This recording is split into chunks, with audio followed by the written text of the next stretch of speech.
So hello guys, आज की video में हम बात करेंगे वेटनरी मेडिसिन के बारे में, मेनली एंटीबायोटिक्स के बारे में कि आप कौन सा जीवाणुनाशक अपने पशु को किस डिसीज़ में यूज़ कर सकते हैं, कितनी डोज में आपने लगाना है, किस रूट के द्वारा लगाना है। आज इस वीडियो में इसी टॉपिक पे चर्चा करेंगे। अगर आपने अभी तक हमारा YouTube channel Mukhtiyar pet care subscribe नहीं किया है, नीचे रेड कलर के बटन को दबाकर आप हमारे यूट्यूब चैनल को सब्सक्राइब कर सकते हैं। साथ में बेल आइकॉन को ज़रूर दबाएं और नोटिफिकेशन बेल को ऑल पे कर दें ताकि आपको हमारी आने वाली हर वीडियो का नोटिफिकेशन मिलता रहे।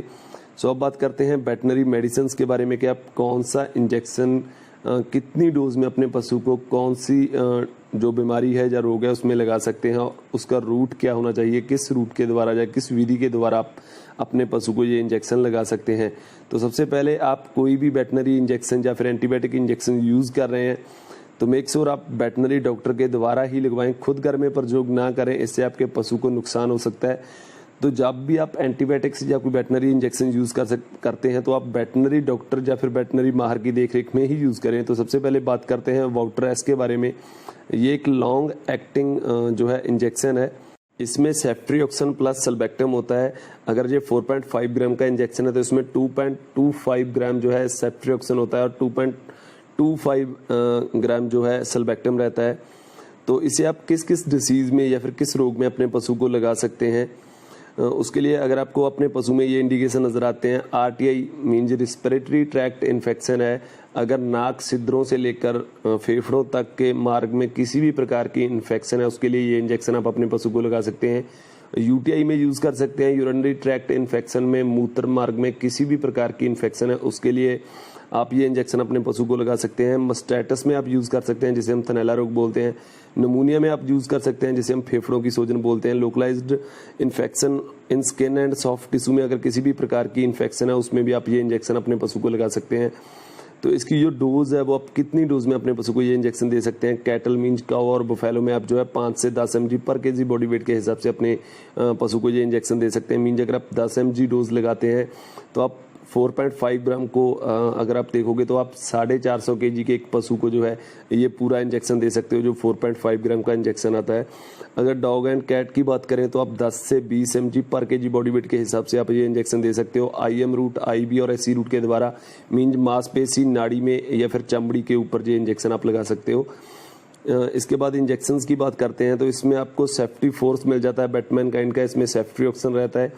Safety force SB Batman kind का है, इसमें सेफ्ट्रियोक्सन प्लस सल्बेक्टम होता है। बीटा सेफ कारगिल का है, इसमें भी सेफ्ट्रियोक्सन होता है। बीटा सेफ प्लस में सेफ्ट्रियोक्सन प्लस सल्बेक्टम होता है।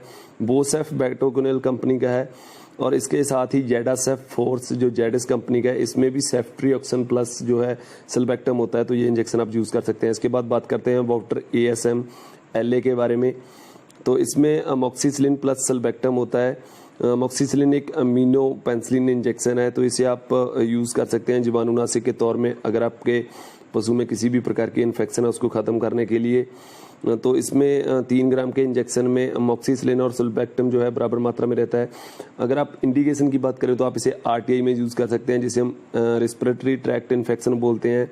नाक छिद्रों से लेकर फेफड़ों तक की किसी भी प्रकार की सूजन या मार्ग की सूजन के लिए आप इसे यूज़ कर सकते हैं। इसके साथ आप ओटिटिस में यूज़ कर सकते हैं, इन्फ्लेमेशन ऑफ ईयर, कान में सूजन है उसके लिए यूज़ कर सकते हैं। काफ स्कॉट में यूज़ कर सकते हैं। अगर बछड़ों में उजला पीला दस्त है उसके लिए भी आप ये इंजेक्शन अपने पशु को दे सकते हैं।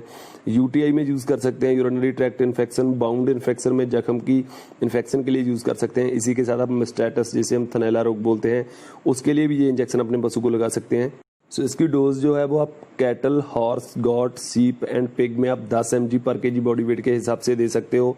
जैसे 450 kg का एक पशु है उसको आप 4.5 ग्राम का इंजेक्शन दे सकते हो। 3 ग्राम का इंजेक्शन आप 300 kg बॉडी वेट के पशु को दे सकते हो।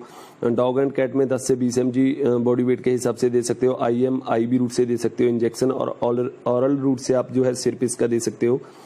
इसके बाद बात करते हैं बेंजाथाइन पेंसिलिन के बारे में। ये एक लॉन्ग एक्टिंग पेंसिलिन इंजेक्शन है, तो इसका जो असर है वो काफ़ी ज़्यादा तेज़ होता है, लॉन्ग एक्टिंग और लंबे समय तक रहता है इसका इस इंजेक्शन का जो असर है। इसे आप यूज़ कर सकते हैं अगर आपके पशु में किसी भी प्रकार के ये लक्षण आपको दिखाई देते हैं। कैटल में अगर आपको एक्टोनोमिकोसिस दिखाई देता है जिसे हम लंपिंग जॉ बोलते हैं, एंथ्रिक्स दिखाई देता है या फिर ब्लैक लेग या फिर ब्लैक लेग को हम ब्लैक क्वार्टर या फिर लंगड़ा बुखार भी बोलते हैं। टेटनस में आप यूज़ कर सकते हैं इस इंजेक्शन को, आर्थराइटिस में यूज़ कर सकते हैं जिसे हम ज्वाइंट की सोजस बोलते हैं, मस्टाइटिस में आप मतलब थनैला रोग में आप इस इंजेक्शन को यूज़ कर सकते हैं, मैट्रिटिस गर्भाशय या बच्चेदानी की सोजस में भी यूज़ कर सकते हैं, एचएस जिसे हम गलांगोटू रोग बोलते हैं उसमें भी ये इंजेक्शन आप लगा सकते हैं कैटल में। इसके बाद बात करते हैं हॉर्स में, तो उसके लिए आप स्ट्रेंगल्स में यूज़ कर सकते हैं जैसे हम सुबास प्रणाली में दबाव के कारण दम घुटना पशु का या फिर दम घुटन बोलते हैं, कंठ घुटन बोलते हैं, उसमें ये इंजेक्शन जो है अपने हॉर्स को लगा सकते हैं। कॉर्नी बैक्टीरियल नमूनिया फॉल्स, लवेरों में तेज नमूनिया होना, ऐसे में भी आप ये इंजेक्शन अपने पशु को लगा सकते हैं। टेटनस में भी ये इंजेक्शन आप अपने घोड़ों में लगा सकते हैं। इसके साथ अगर आपको अपने गॉट या सीप में टेटनस रोग दिखाई देता है उसके लिए भी आप ये इंजेक्शन जो है अपने गॉट या सीप भेड़ बकरी को लगा सकते हो। बाउंड इन्फेक्शन, जख्म से फैलने वाली इन्फेक्शन के लिए भी आप ये जो इंजेक्शन है वो यूज़ कर सकते हैं। आरटीआई में यूज़ कर सकते हैं जिसे हम रेस्पिरेटरी ट्रैक्ट इन्फेक्शन बोलते हैं, या फिर अदर इन्फेक्शन में यूज़ कर सकते हैं डॉग एंड कैट में। इसकी जो डोज है वो अपने cattle, cow and buffalo, horse, goat, sheep में आपने 1200 इंटरनेशनल यूनिट लगाने हैं पर केजी बॉडी वेट के हिसाब से। मीन्स अगर 48 लाख यूनिट का एक आपको बैल है तो उसको आपने लगाना है 1200 इंटरनेशनल यूनिट पर केजी बॉडी वेट के हिसाब से। डॉग कैट में आपने 40,000 इंटरनेशनल यूनिट लगानी है पर केजी बॉडी वेट के हिसाब से। और ये इंजेक्शन आपने ओनली IM रूट मीन्स मांसपेशीगत ही लगाना है, बेंजाथाइन पेनिसिलिन जो इंजेक्शन है। और आपने इंजेक्शन लगाते हुए ये ध्यान रखना है कि आप अपने पशु को कोई भी इंजेक्शन जो है एंटीबायोटिक इंजेक्शन है उसकी हाई डोज देने की कोशिश ना करें, ये आपके पशु के लिए काफ़ी घातक हो सकता है। तो आप ये कोशिश कभी ना करें कि आप अपने पशु को हाई डोज देने की कोशिश करें या बताई गई डोज से ज़्यादा डोज देने की कोशिश करें, इससे आपके पशु के लिए काफ़ी घातक हो सकता है। तो अगर आपके पशु में किसी भी प्रकार की ये जो इंडिकेशन हमने बताए हैं, जो लक्षण हमने बताए हैं, ये नज़र आते हैं या रोग जो हैं आपको उसके लक्षण दिखाई देते हैं, तो आप ये इंजेक्शन जो है एंटीबायोटिक इंजेक्शन हमने बताए हैं ये यूज़ कर सकते हैं। और इसी के साथ जो मेन बात है कि आप कोई भी एंटीबायोटिक इंजेक्शन या फिर वेटनरी इंजेक्शन जो है आप खुद घर में प्रयोग ना करें। एंटीबायोटिक इंजेक्शंस के लिए आप वेटनरी डॉक्टर या फिर वेटनरी माहिर की देखरेख या उसकी सलाह में ही यूज़ करें, ये आपके लिए बेटर रहेगा। तो अगर आपको ये वीडियो अच्छी लगी तो लाइक कीजिए हमारी इस वीडियो को, साथ ही साथ इस वीडियो को शेयर करें अपने दोस्तों के साथ ताकि उनको भी एंटीबायोटिक्स के बारे में नॉलेज मिल सके। और आप ऐसी ही वेटनरी वीडियोस को देखने के लिए हमारे यूट्यूब चैनल को सब्सक्राइब कर सकते हैं। हमारी वीडियो को देखने और पसंद करने के लिए आपका बहुत बहुत धन्यवाद।